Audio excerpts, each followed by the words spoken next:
Terima kasih kepada saudara yang bertanya. Bagaimana peran FKUB dalam tiga hal toleransi, kesetaraan, dan kerjasama? Saya laporkan bahwa seperti tadi saya singgung dalam paparan sebagai yang pertama, saya di FKUB ini sudah 12 tahun. Nah, saya ingin cerita 2 tahun terakhir sebagai ketua. Ya. Apa artinya, Pak Angga? 2 tahun terakhir ini pertama yang kami lakukan adalah kalau bilang toleransi. Ya, toleransi ini saya rasakan sudah sangat baik toleransi yang di dalam masyarakat kota. Tetapi tentu bahwa ini berkat kerjasama kita semuanya. Nah, bagaimana cara peran FKUB mengadakan toleransi?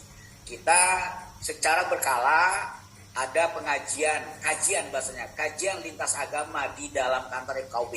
Dan itu melibatkan semua unsur beragama. Yang kedua, kita melakukan piket rutin. Katakanlah contoh, Senin itu Kristen, Selasa Katolik, dan seterusnya. Apa yang saya maksud toleransi ke sini? Disinilah kita memberikan ruang pelayanan seperti kantor bapak-bapak dibuka dari jam 8 sampai jam 4 untuk Senin sampai Jumat, Sabtu jam 8 sampai jam 2. Ini toleransi ini harus diperjuangkan bagaimana kita saling sharing tentang akidah masing-masing, tetapi tidak dalam rangka mempengaruhi satu sama lain untuk dalam tanda kutip untuk tarik-menarik pindah agama dan sebagainya. Nah, ini saya kira toleransi itu tidak mungkin tumbuh kalau tidak ada upaya konkret untuk saling memahami satu sama lain, akidah satu sama lain. Katakanlah secara konkret, Bung Angga, kalau Islam mengatakan ini haram, ini halal, tentu harus ada batasannya. Termasuk katakanlah dalam hal interaksi sosial untuk orang tertentu mungkin dengan berbusana yang agak seronok itu sah, tidak halal, tidak haram. Tetapi untuk orang tertentu dalam Islam, itu haram. Lalu kesetaraan juga perlu diusahakan agar katakanlah jangan ada diskriminasi antara kelompok agama tertentu dengan agama tertentu. Upaya UKB untuk melakukan kesetaraan ini tadi yang paling gampang kami laporkan adalah dalam hal pelayanan FKUB kepada masyarakat.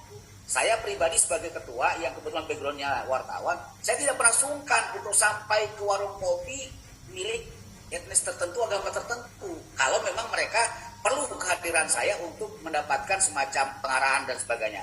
Artinya kesetaraan ini tidak harus memandang usia, status sosial. Bagi saya itu nggak penting. Substansi kebutuhan mereka apa, kepentingan kita apa. Untuk menuju kerukunan itu harus ada upaya proaktif dan kreatif. Lalu kerjasama. Nah, ini konkret sekali untuk kerjasama. Mohon maaf Pak anggota Dewan yang terhormat Pak Iwan Rahayu dengan Pak Bu Ledi Butar-Butar tidak dalam rangka sama sekali bernuansa cengeng pada pemerintah, tidak. Tetapi suatu ketika saya minta agar ada ini. Tetapi agak terlambat. Sementara kita punya kebutuhan untuk sarpras kantor, contoh kecil. Saya sampaikan dengan nama agama yang ada di FKUB, gimana cara menanggapi ini? Nah, mereka mengatakan, oke lah, kita bantu deh caranya bagaimana. Dan kalau nanti suatu ketika Bang Angga ke sini bisa dilihat, sarpras kantor ini dapat pujian dari Kepala Kantor Kemenak, dari Kabankes Bangpol, dari Sekda. Itu kantor FKUB luar biasa katanya. Dan maaf, saya laporkan kepada Pak anggota Dewan, terutama Wakil DPRD, ini murni kekuatan kerjasama sinergitas lintas agama.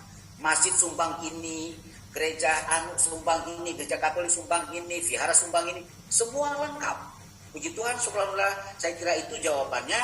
Nah, closing statement saya, Pak Angga, para petinggi BDP yang terhormat, khususnya para anggota Dewan yang terhormat, saya secara apa adanya bangga dengan suasana seperti ini, karena merawat kerukunan itu tidak bisa dilakukan hanya oleh satu instrumen masyarakat FKUB, tetapi harus kita garap bersama melalui kreativitas tertentu, melalui stakeholder tertentu, dan sebagainya. Saya kira demikian, Pak Angga. Terima kasih. Wassalamualaikum warahmatullahi wabarakatuh. Merdeka. Waalaikumsalam warahmatullahi wabarakatuh. Terima kasih Pak Fahrudin, luar biasa closing statement yang diutarakan oleh Pak Fahrudin.